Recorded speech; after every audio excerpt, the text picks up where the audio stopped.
Hi, my name is Jasmine Marquez, and my case study is about Graham versus Connor and how we can better understand discretion and the use of force.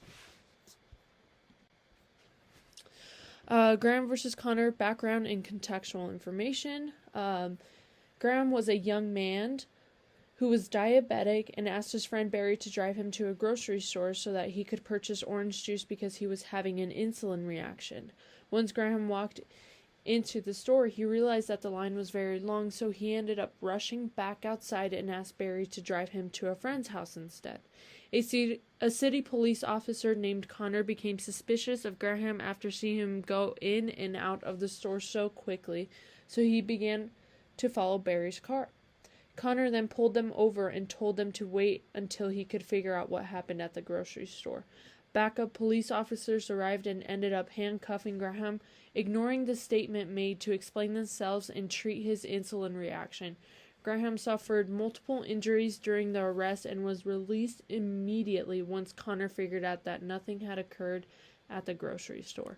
Graham sued the officers who arrested him for the use of excessive force and the violation of his 14th Amendment right. The case study on discretion and the use of force.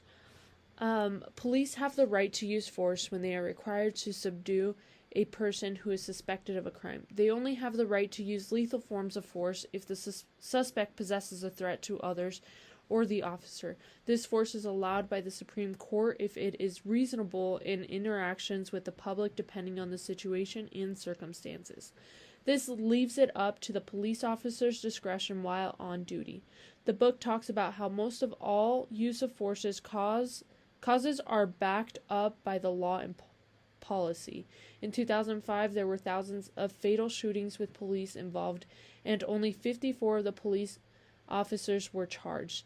In the case of Graham, the court did not find any reasonable evidence to prove the use of excessive force by Connor. Research on discretion and the use of force. The use of force has been regulated in states by common laws for years. The amount of force can vary from city to city, with some having twice as many use of force cases as others. One article that I read says that at least 43 states have solidified at a minimum some sort of use of force requirements. There are also 41 states that have specific regulations relating to the use of lethal force. With these regulations, most states require that the person has committed a violent felony or is a threat to other human life for the police to be able to use lethal force. Discretionary behavior is usually attributed to the individual officer alone by the department they work for, can also play a contributing factor. There are many variables that can influence discretion, such as the size and complexity of the department and the racial and ethnicity diversity of the officers. The racial and ethnic makeup of the department can be very important because it can give a better insight on discretionary problems in the justice system. Research was done on this topic and found that departments whose officers matched the racial and ethical backgrounds of the population had less of a chance of producing disparities. Although there are laws and regulations in place on police officers' use of the force, there still should be more measures taken in order to limit excessive force. One article stated that there should be additional training requirements and even education requirements. It also stated that research shows officers who receive a college education had fewer complaints and were less likely to partake in misconduct than those with only high school diplomas. Another way to reduce excessive force is to provide more mental health resources for the officers. This would be useful because officers are exposed to many violent situations that can lead to the buildup of trauma. The contributions to understanding discretion in the use of force.